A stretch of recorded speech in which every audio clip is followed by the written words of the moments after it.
Hey, what's up, everybody? This is Gary Holt from Exodus and formerly from Slayer, and you're listening to The Razor's Edge.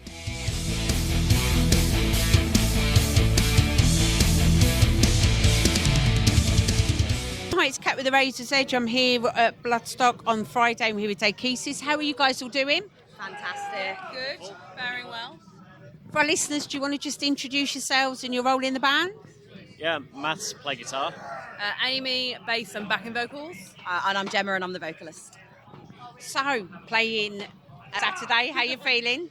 Excited. Yeah, good. Yeah. Well prepared. We've been. That's it, yeah, we're well prepared, Yeah. right? We're ready for this, you know?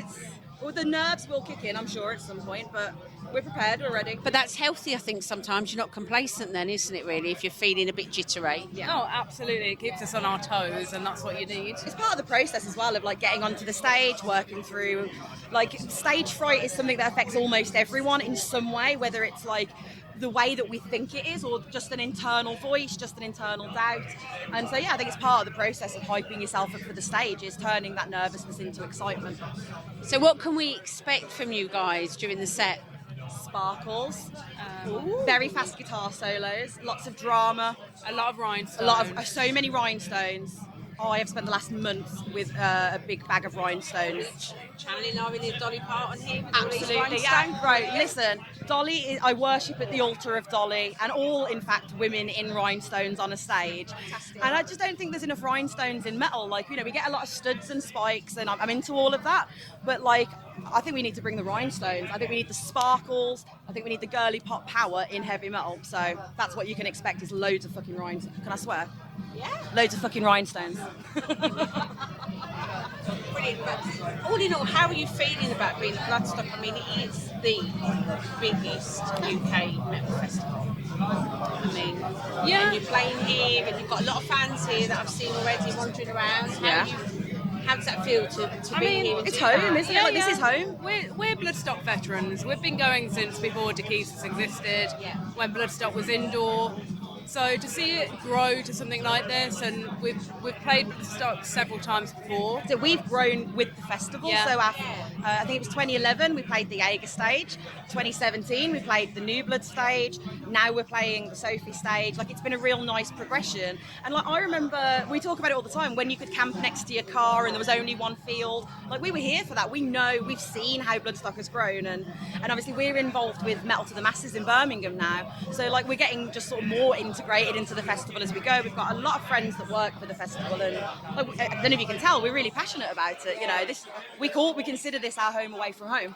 And obviously, you know, completely off the subject of the band and doing Metal to the Masses, how is that to be so ingrained with running that, but also be playing here yourself? Magical. It's amazing.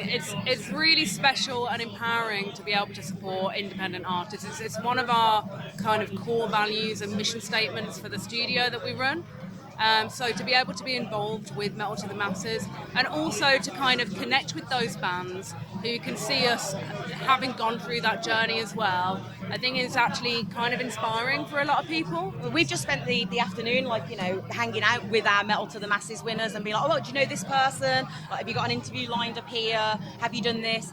And, you know, we were lucky to have a few people to sort of hold our hands, but not another band who had been through the process. So we want to kind of pass that on, and I hope that in 10 years' time, they're passing that knowledge on and, you know, making sure that it can be quite intimidating as a new artist, or, you know, as a smaller independent artist to come somewhere like this and not know anyone. So if we can help get them that foot through the door, like, that's great. That feels great, you know? I think that's really important, you touching on that, because it's about keeping the ladder down, isn't it? Oh, yeah, and yeah, I yeah. don't think everybody always keeps that ladder down.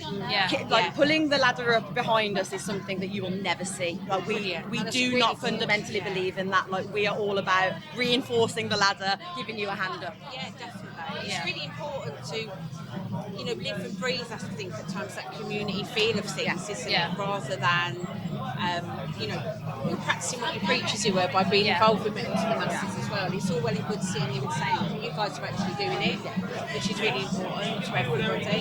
How's your, you know, like you say, you've been around a long time, how's your sound evolved? You know, the scene ever changes. Yeah. Music it's forever changing across the board. How do you see that? Do you see that as something that's really positive? That you're just evolving all the I think time as a band? our influences diverge with every album. They get wider, and we've all got such wide taste in music. We're all music teachers and lecturers, so music is our whole life.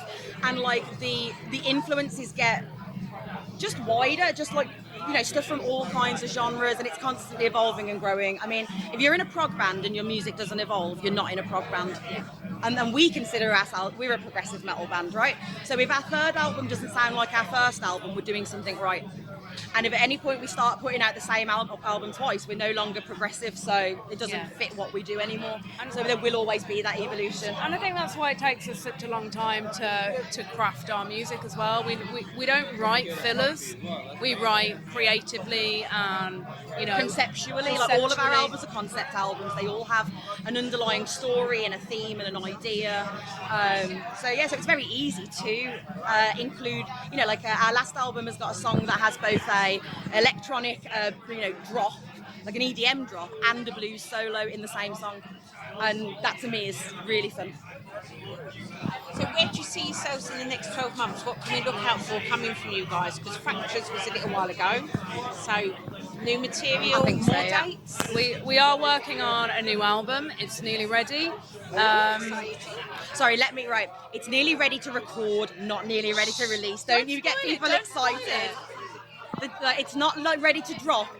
Our recording process is quick because we opened a recording studio to facilitate recording 90-minute prog albums on our own terms and time. So once we actually get rolling with recording, it just happens, right? Matt is the guitarist and the producer, so you can probably add something on that. Yeah, it's usually I don't really know how to word it, but it's it all happens very quickly, to wanting for a better term. But there's a switch moment, isn't there? And it goes from these are ideas to these are songs. And once that switch flips, we just go. We're in the studio 24/7. We want to get it out and we want to get it done. Yeah. This is the writing and the getting the ideas together is the bit that takes a long time. So do you find it quite an organic process? Once you've got the writing and the ideas, you just kind of like let it drive. Oh, it's easy peasy. Once you've got the idea, everything comes naturally. It's just getting the right idea to encapsulate not just an album, but an era of our career and an era of our lives. You know, it's got to get it right. I think having the privilege of having our own space to be able to put this stuff together, there's not really much in the way of time constraints or anything. Like, it's not like we've booked 4 days of studio time and it's like, oh shit, we've got all this to do in like 3 hours. We can take this very much at our own pace, but our own pace when we get going is pretty speedy, I would say. You'll get some movies in next year. You teased us there saying it was ready, and then you're like, oh no. I had to lower your expectations. I said nearly ready. So who are you guys going to catch over the weekend then? Anyone you're looking forward to seeing? Leaving this interview to go straight to Fury's set. Well, Fury are on in a little bit. And the other band we're all really hyped for is Zeal and Ardour. On the Sunday, as a band, they're one of our favourite acts. So to see them live at Bloodstock is going to be incredible. And obviously, the lineup's great. You know, you're going to catch a bit of everyone here and there. And our nameless representatives from Birmingham, our Melts of the Masters winners. So we'll be cheering them on for sure.